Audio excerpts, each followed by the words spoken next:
From WGNO New Orleans, this is ABC 26 News This Week.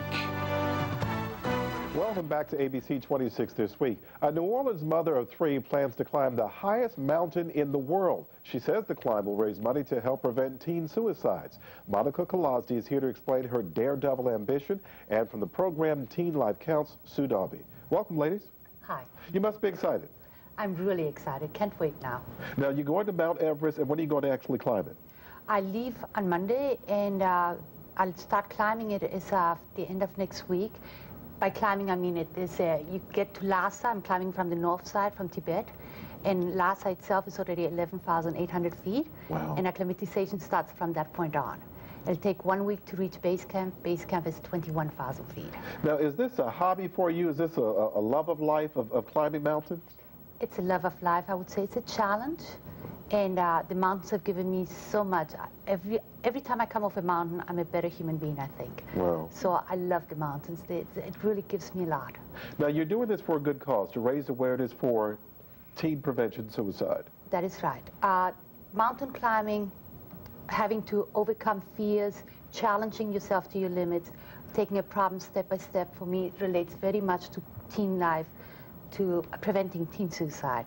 So this is a wonderful program that needs a lot of help. So I'm hoping that by promoting myself, creating awareness towards this wonderful program. Okay, so let me ask you, how is this Monica's Mountain Climbing going to benefit Teen Life Counts? We are, every year we have a fundraiser to raise money to support this program. And this year the idea came up to do this Mount Everest climb, and we said, wow, that's great. And we really can see parallels between mountain climbing and preventing teen suicide. That we came up with a slogan that says, sometimes climbing out of depression is like climbing the hardest mountain. And it really is true. Somebody recently said that when you're depressed, you do feel like you're at the bottom of a valley. So, Teen Life Counts works to prevent teen suicides, of course. Yes. What do? You go into the schools? Yes, we do. This program has been around actually for about 20 years, right. And we're a United Way agency. Jewish Family Service coordinates the Teen Life Counts program. Every year we teach this curriculum to about 7,000 teenagers in the greater New Orleans area. It's usually the 10th grade, sometimes younger or older. We have volunteers that we train because there's no way that our small staff could teach that many kids. We have about 35 dedicated community volunteers. They go into the schools and they teach a 4-hour curriculum, several consecutive days, to kids, and it's in a small classroom setting. For example, we may take over the health class or religion class, say Monday through Thursday, and we teach warning signs of depression and suicide. We show a video for the kids. We have them do role play. It's all based on the premise that when kids are troubled, they tend to go to their friends first with their problems before they go to adults. And we're really trying to identify the children who are at risk for depression or suicide and ultimately get them to their school counselor for help. Well, what are some of the easy signs, if there are easy signs? You withdraw from school, you withdraw from your friends, withdraw from your family? Yes, that does happen often. Also, some classic signs are sleep problems, either sleeping too much or hardly sleeping at all. Eating problems, either overeating or just totally losing your appetite and perhaps a sudden weight loss or weight gain. Other signs could be giving away very personal possessions, such as saying to a friend, I want to give you all of my prized CDs because I won't be needing them anymore. Things like that. And people express their depression in various ways. Some kids get very angry and irritable and belligerent, and some people get quiet. Do you think then you're actually saving lives and preventing teenagers from taking this horrible step? Oh, most definitely. We have had instances where we can see that the program does save lives. At the end of each presentation, the children are given an evaluation form. And at one presentation, a girl wrote down she was concerned about a friend of hers, a boy, who was in another school. He had said that because of his breakup with his girlfriend, he was so depressed, he was planning to kill himself on Valentine's Day. Oh, no. It was shocking.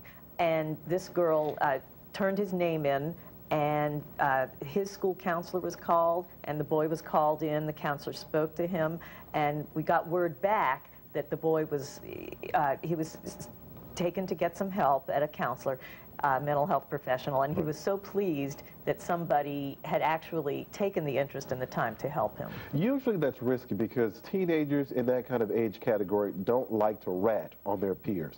Oh, exactly. And that is a problem.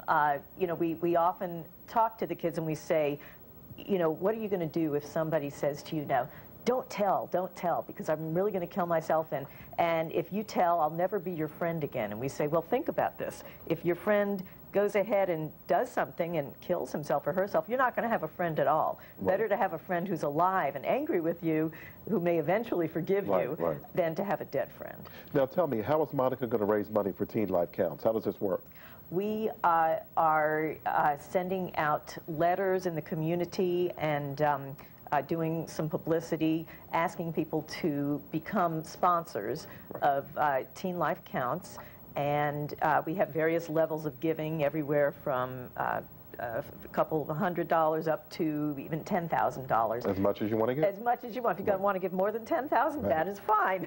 And and we are going to celebrate Monica's efforts and rally for teen suicide prevention at a base camp celebration in the fall after Monica gets back. We're going to replicate a base camp. Now, if folks want to contact you, you got a phone number for them? We certainly do. It's in New Orleans, 504-831-8475.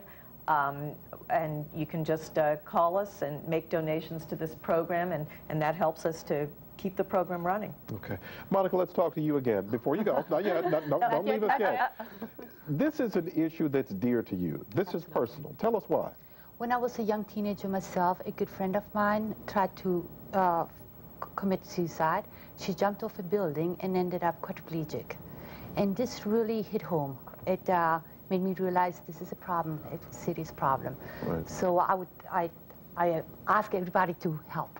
Right. And this is your way of helping? And this is my way of helping, yes. Okay. Now, how can folks, once you go to Mount Everest, how can people track your progress there? Will there be a website or something? Yes, we will have a website, and they can track. We'll be sending daily pictures and reports on the website, so they can track how I'm coming up the mountain, and that website will be, I don't have it with me right now, but we will be posting pretty soon. Okay, and here are some of the pictures here of some of your recent climbs. Well, we really appreciate you coming to talk to us as we look at these beautiful pictures here, and we wish you much success in raising as much money as this effort needs, and good luck and Godspeed. Thanks so much. All right, great. Monica and Sue, thank you very much. Thank you. Thank you. Thanks again to Guy Williams, Jean Nathan, Monica Kalozdi, Sue Dalby for joining us, and thank you for watching ABC 26 News this week. For more news, tune in tonight at 5 and 10.